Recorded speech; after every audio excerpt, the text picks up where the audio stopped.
दोस्तों अभी तक हमने समझा कि बिल्डिंग बायोलॉजी क्या होता है, ये हमारे लिए क्यों जरूरी है बिल्डिंग कंस्ट्रक्शन से लिहाज से। अगर हम ये नहीं जानते हैं तो हमें किस तरह की परेशानियों का सामना करना पड़ता है। बेसिकली हम क्या करते हैं, हम किसी आर्किटेक्ट या इंजीनियर को हायर करते हैं जो हमारे बिहार पे अथॉरिटी से बातें करता है, कंसल्ट करता है। लेकिन अगर ये जानकारी अगर हमें खुद भी हो तो हमारे लिए बेटर होगा।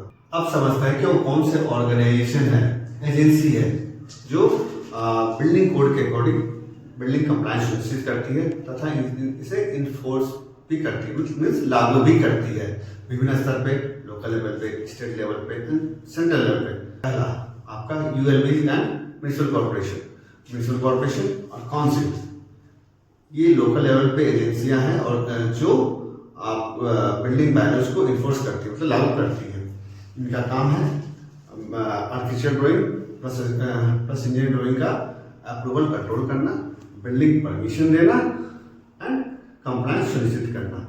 जैसे डीएमसी हो गया, Delhi municipal corporation, PMC Patna municipal corporation, greater Chennai municipal corporation इत्यादि। दूसरा डेवलपमेंट अथॉरिटी, जिसे विकास प्राधिकरण भी कहते हैं।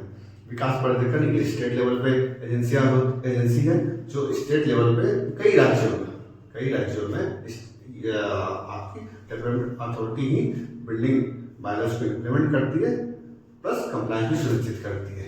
जैसे DD Delhi development authority, PMA Patna metropolitan area authority, then Bangalore metropolitan authority होगी। तीसरा है CPWD central public work department, ये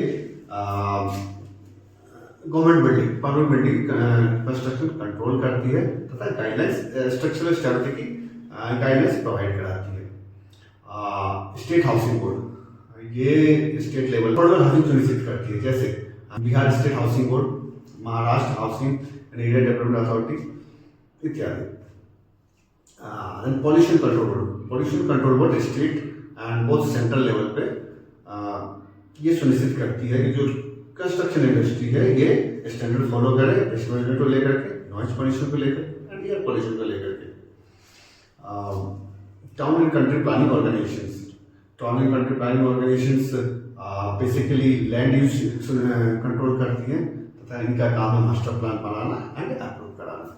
RERA real estate regulatory authority, ये सुनिश्चित करती है कि डेवलपर्स स्टैंडर्ड फॉलो करें तथा ये कंज्यूमर्स की इंटरेस्ट को भी सुनिश्चित करती है। एनबीसी, जिसे राष्ट्रीय भवन संहिता भी कहते हैं, ये कोई गवर्नमेंट एजेंसी नहीं है, अपितु ये ब्लूप्रिंट प्रोवाइड करती है आपके रूल रेगुलेशंस की। महुआ हो गया, जिसे ministry of urban housing and affairs की अर्बन एरिया के लिए गाइडलाइंस एंड पॉलिसीज बनाती है। और कई एजेंसी जैसे मिनिस्ट्री ऑफ इन्वायरमेंट से क्लियरेंस लेना पड़ता है। चूंकि मैंने पहले बताया कि एक लीगल डॉक्यूमेंट है तो जाहिर सी बात है एक कॉम्प्लेक्स होगा, इसके स्पेसिफिक डिटेल इतनी आसानी से समझ में नहीं आएगी।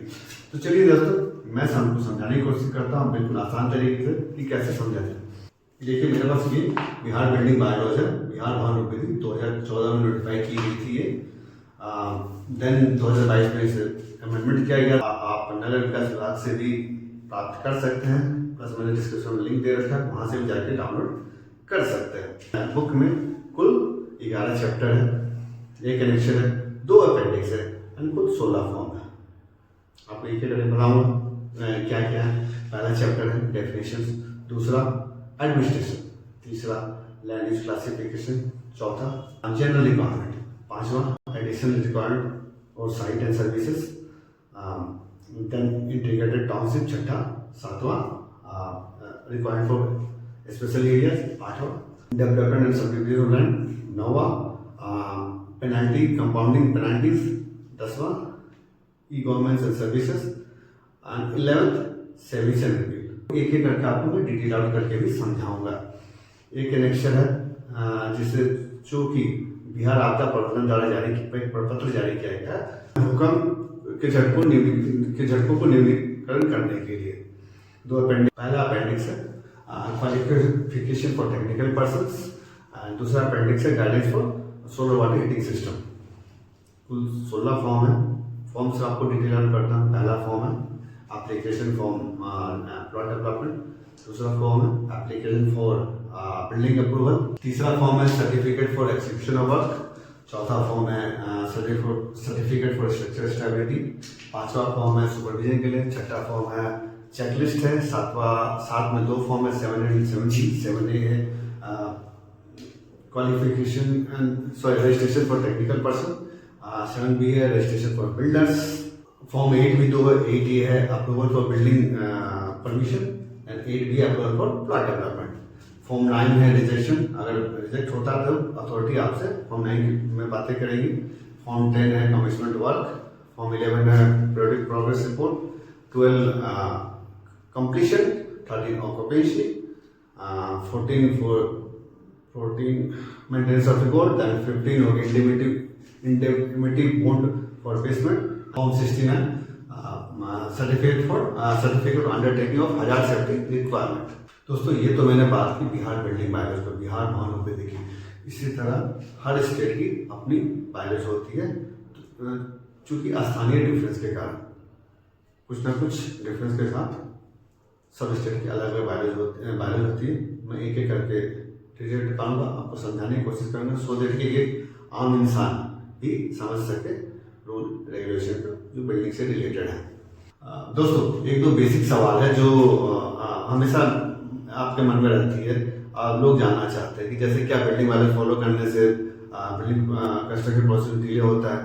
दोस्तों मैं ये आपको क्लियर करना चाहूँगा कि जैसे आपने कोई प्रोजेक्ट बनाया या फिर कोई कंस्ट्रक्शन करवा रहा है तो जाहिर सी बात है वो सेफ होगा, सुरक्षित होगा, सस्टेनेबल होगा और ये बिल्डिंग बायोलॉजी के अकॉर्डिंग होगा। ये डिपेंड करता है कि आप बिल्डिंग बायोलॉजी कितनी अच्छी तरह समझ पा रहे हैं। दोस्तों आशा करता हूँ आपको ये वीडियो पसंद आता होगा। कृपया इस चैनल को लाइक करें, सब्सक्राइब करें, जरूर शेयर करें।